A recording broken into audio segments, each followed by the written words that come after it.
Snake Eyes is one of 5 characters you will use in your long battle. Receive vital information transmitted from Joe headquarters by General Hawk. Cling to walls while dodging a barrage of enemy fire.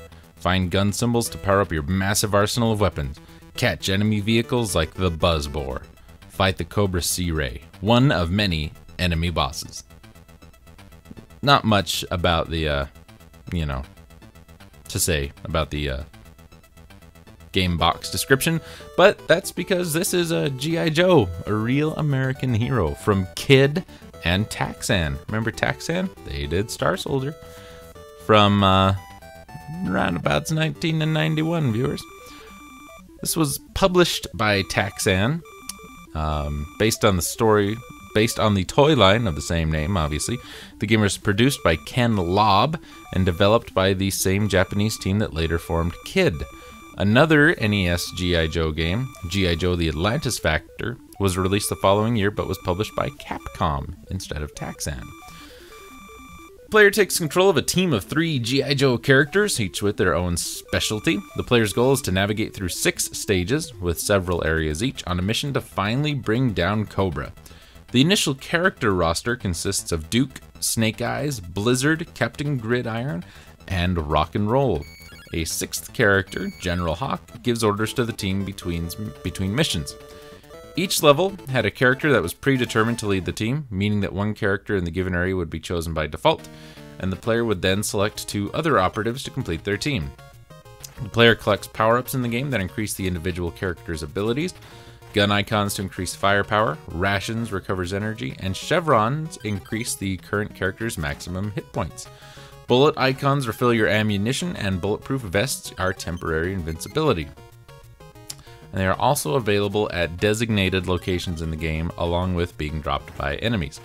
Icons flashing in red are more valuable than ordinary icons. All upgrades garnered during the course of the game are permanent, provided the character survives the mission. Certain areas have empty enemy vehicles that the main character can operate. 3 different vehicles are available: the BuzzBoar, the Pogo, and the Battlecopter. And the player can plant bombs while riding in these vehicles, which you need to do throughout the stages. The format of each stage is broken up into 3 different areas, which follow the following formula. In the first area, the player's team would fight their way into one of the bases.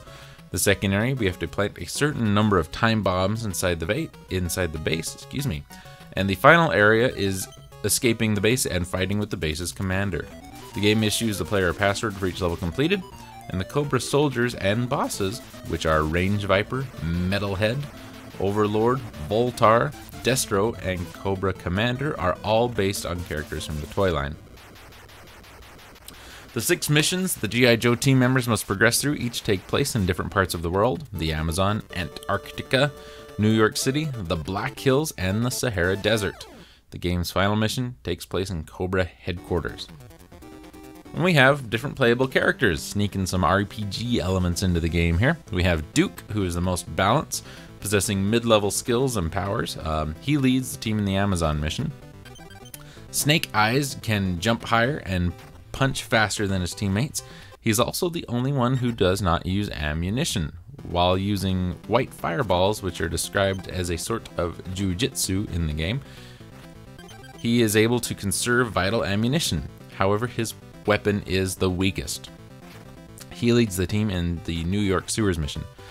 Captain Gridiron has the greatest punching power and is pretty average in other departments. Very similar to Duke, but with a shorter jump and smaller spread weapon, which is described as a grenade launcher. He leads the team in the Black Hill mission. Rock and Roll has the strongest firepower and the widest range, but all of his other ratings are below average. He leads the team in the desert mission. Blizzard is subpar in most skills except stamina. He may come in handy during the Antarctic world, but otherwise does not stand out in any specific areas. Though his grenade throwing speed is almost as fast as Snake Eyes, his special ability is that he can shoot through solid walls. He is in charge on the Antarctica missile base mission. And finally, General Hawk. His appearance is based on the 1991 edition of the action figure, and he becomes available for use only in the final stage. He is the only character who can fly, and it is a requirement when facing Cobra Commander. In the course of the game, he is kidnapped by Destro, and Rock and Roll leads a team of operatives to rescue him from the desert. This is a very fun game. Always enjoyed playing it as a kid. Never really got into the whole G.I. Joe action figure thing, but regardless of that, this is a very solid game. They could have slapped anything on it, and this game would have been fun to play. If you have not played it, I suggest you try it. The second game, not quite as good as this one. I don't know if it's gameplay-wise or what, but I really didn't find Atlantis Factor as good as this one.